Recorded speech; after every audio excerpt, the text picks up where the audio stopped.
Welcome everyone. In today's video we're going to be looking at the championship that was last week when I made this video. It may not be last week when you watch this video, but doesn't really matter. It's a championship. So these are the 3 races that I scored points from, and actually the only 3 races that I took part in just because I didn't really have time for the others.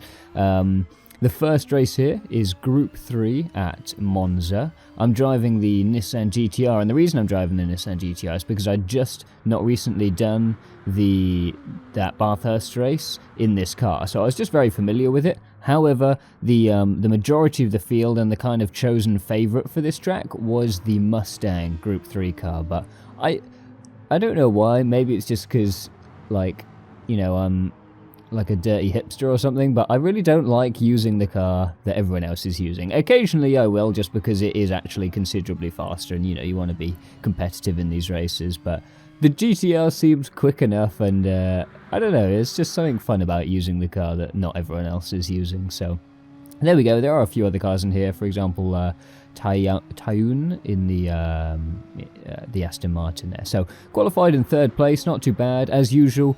Quite a good selection of S rank and A rank races in this one, and really here at Monza it's all about catching people in the draft, or using those long straights to make passes and down into the braking zones.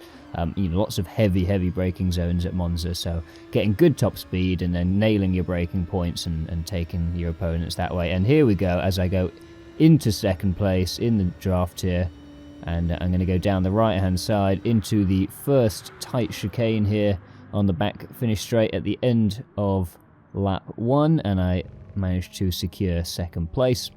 Now the guy in first here, Devil Kimi, Frenchman in the Mustang, actually had a reasonably quick lap time compared to mine, so I knew that he was going to be tricky to catch, and given that there was quite a good few S ranks in there, to be fair, I was quite happy to qualify in 3rd, and I just thought if I can hold 3rd, I'll be happy with that. And as you can see here, going through the S's there, can't remember the name of that particular corner, I do get forced across the edge of the track there. Tayun doesn't give me any space whatsoever on the right hand side of the track, so the only way to avoid contact was to drive across, and I did actually receive, I think, a 3 or 4 second penalty for that, but it was early days, laps 2 out of 10, so I was fairly happy that I could wear that one down, and I didn't feel bad about that one at all, since it really wasn't my fault in the slightest.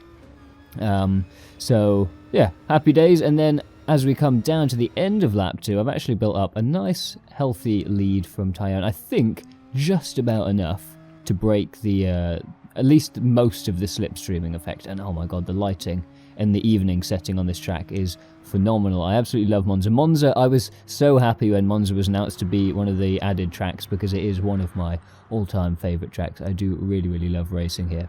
However, the Spaniard, Dam, something like that, Spaniard in the Mustang, did actually manage to overtake Tayun in the Mustang, and also managed to reach into my draft, because that car had insane top speed, which I think is why people were using it. So he managed to take me. I kind of gave him the position because I thought I'd be able to use the draft here to actually retake the position. As it turns out, that Mustang is hella fast, and I really actually couldn't keep up with him. I wasn't in the draft the full time, but I could see that he was going to take the defensive line, and I wasn't going to catch up enough to make the pass, so I just thought I'll take my line on the left-hand side. However, he then broke really quite late, which then I thought he was going to brake at the normal time and I'd be able to take the racing line through there. He actually braked really quite late, and that forced me wide into that corner, so I did lose quite a bit of time actually going into that first chicane.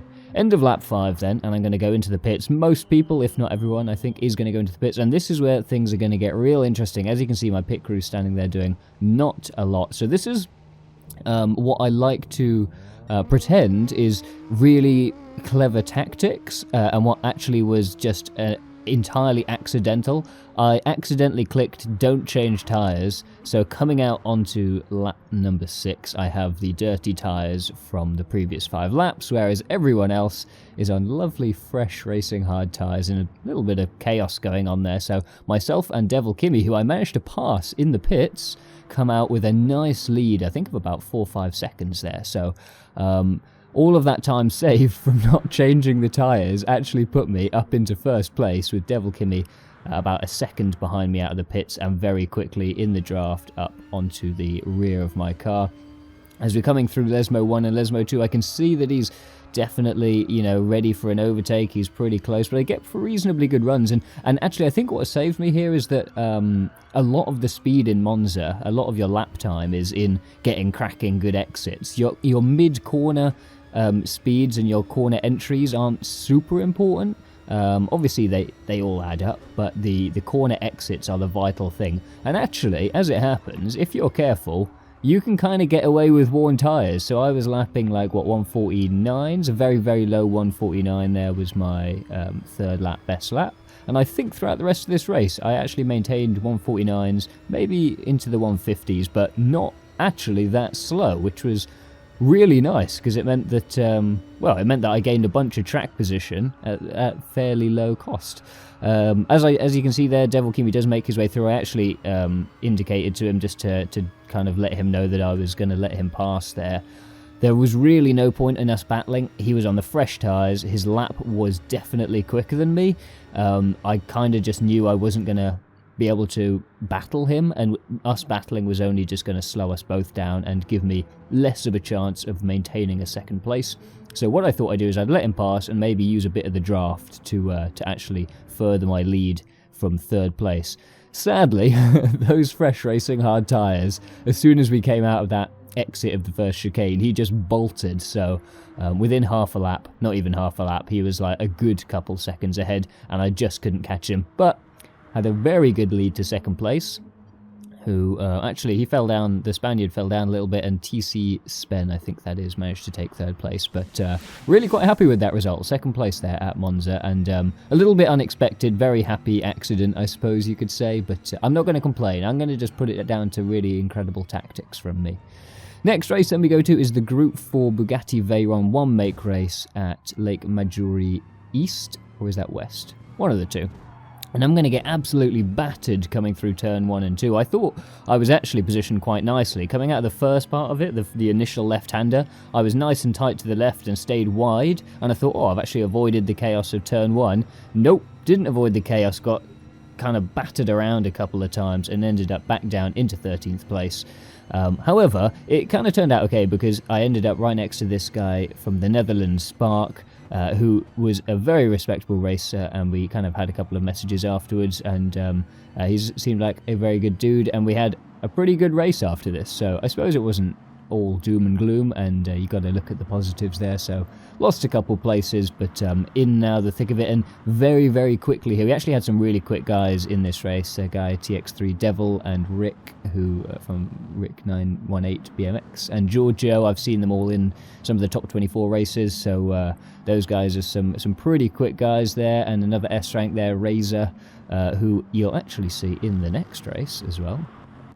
Who just had a little accident there. So some really quick guys in this race, and pretty quickly they kind of made their way into a little pack at the front. There was a little pack in the middle, which was kind of where I might have been had I not have received some incidents in the first turn, and then quite a thick pack of guys where we are sort of 11th all the way down to sort of 16th there is fairly tight.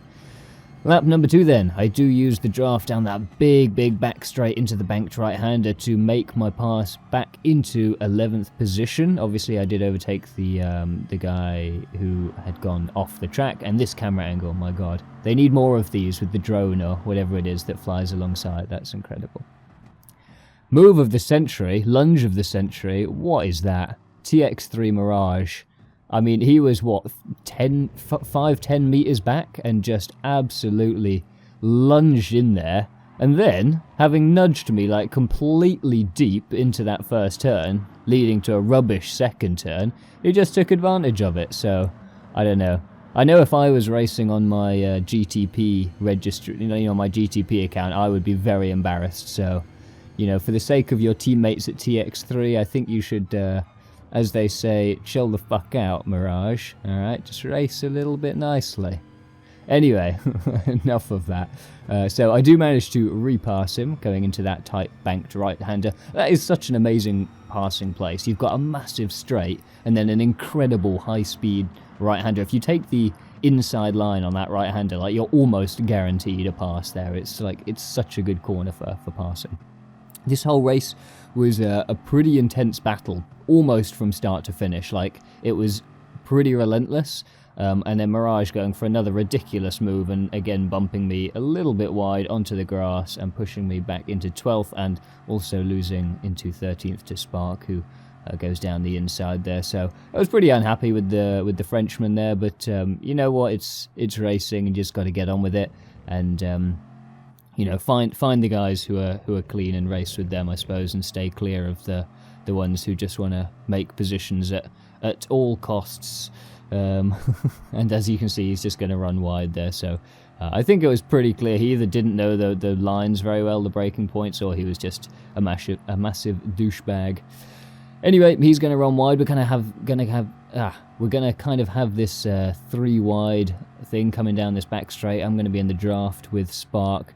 It's a pretty tricky situation when you've got lots of cars coming down there. You've got to really be aware of where everyone is, because it's quite a wide bit of track. And that banked corner, you can easily take 3 wide, actually. I've seen that on more than one occasion. It's not... there are very few corners where you could take 3 wide without too much of an issue, and that is one of them, which is pretty good fun. My line through this double right wasn't the best. I think throughout the whole race I wasn't taking this too well. I was coming quite narrow, so I turned in much earlier than what I was watching the other guys turning in earlier, and then coming quite narrow, and then my exit out of the second part of that double right was seemingly a lot slower. As we come to the end of lap 5, I've actually been caught by Razor and Kuba Tom. Razor does make a pretty good pass on the straight outside the banked, after the banked right-hander, but I do manage to defend from Kuba Tom for the time being, and at the end of lap 6, I'm going to go into the pits. A few guys carry on to lap 7 for the pits. I go in at the end of lap 6. So kind of a bit of a differential between pit stops there. Obviously, this is the 13 lapper, so you can't go in at lap 6.5. So it's either end of lap 6 or end of lap 7, really. And as we come round the next lap, where the other guys then come out of the pits, I actually managed to make a place on TX3 Mirage, who is again running deep, probably trying to dive bomb someone in turn 1, no doubt. And I re-emerge just behind Spark, which is happy days, because I could already tell that he was a much cleaner racer.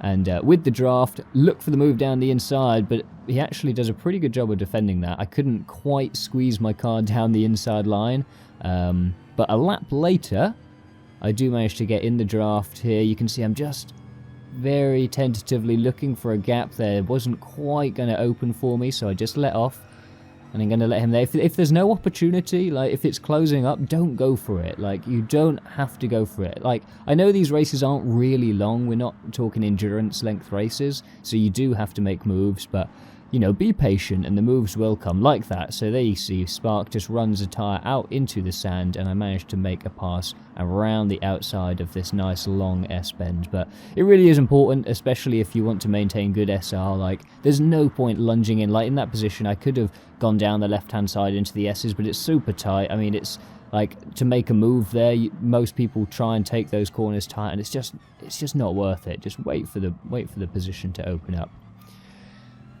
Tucking in behind these two guys, I actually caught up to 10th place, as you can see, Super Pex and this Spaniard Zav. And they were kind of battling it out quite heavily, which allowed me to gain quite a bit of time. However, a little bit of a too-wide situation going through the second part of that S-bend allowed Spark to get in behind, and a tiny little bump there from Zav pushed me deep into the corner, and they both managed to take that spot from me, which is a little bit unfortunate.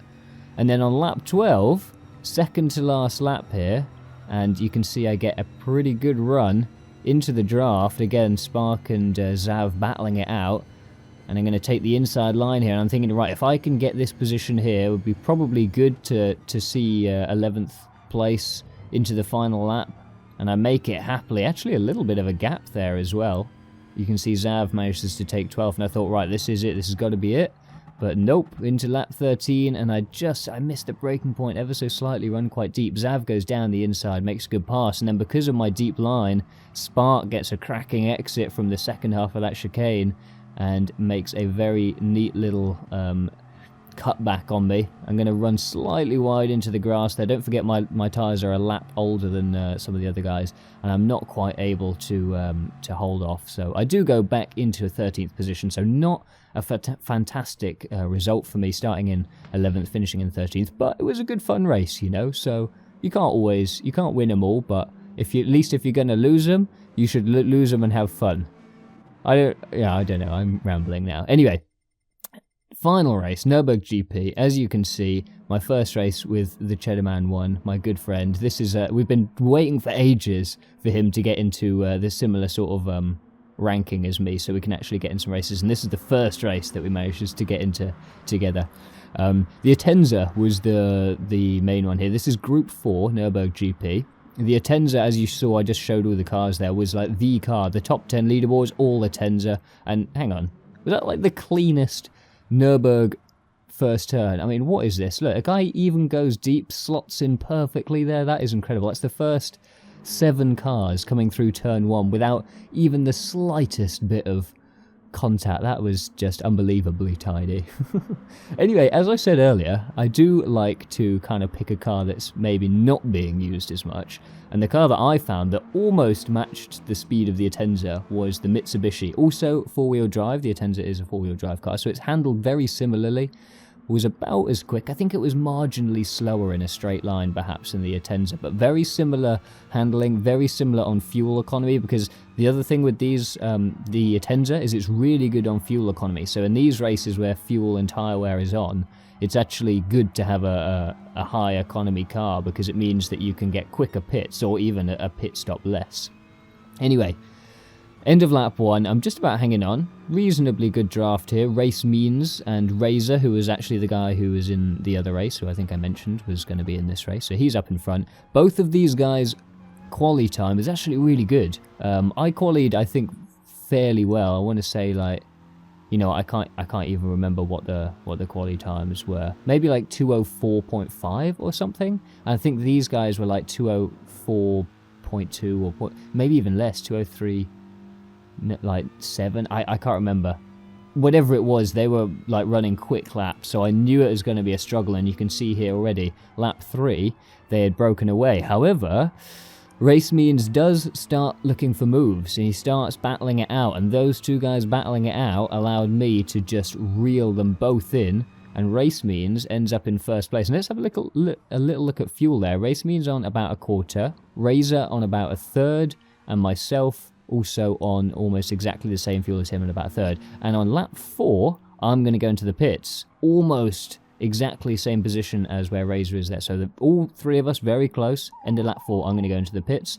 Those two guys are going to carry on battling out. And I thought if they keep battling it hard, they're going to lose time. And if I can get a good clean out lap, I'm going to gain a bunch of time. So you can see nice bit of open space behind me.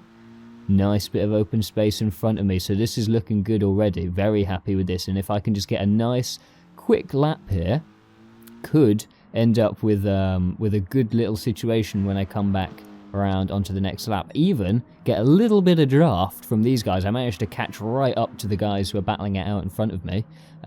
Get a little bit of draft down this long back straight, and then they're going to pit in, leaving the track wide open for the battle to commence. As you can see, now coming around, about to start lap number 6 of 9. The remaining guys who haven't pitted go into the pit stop, and here we go. Where are they going to come out? As we see, I'm going to get a 2:02 on the outlap, checking to my right hand side to see where it's going to be, and as you can see, I'm going to come out into first place, Razor in second, Race Means in third place into turn 1, and I nail turn 1 pretty nicely. So about 1.5 seconds ahead, and I don't know what happened here, but Race Means comes out like 2.5 seconds back. It might actually be, don't forget, that he had considerably less fuel, so his pit stop will have been a lot longer, and maybe, I don't know, maybe he went in with a bit of an incident or something. I don't know if Razor overtook him or whatever, but he was out in front when I lapped, don't forget. So when I went into the pit, rather, he was out in front. So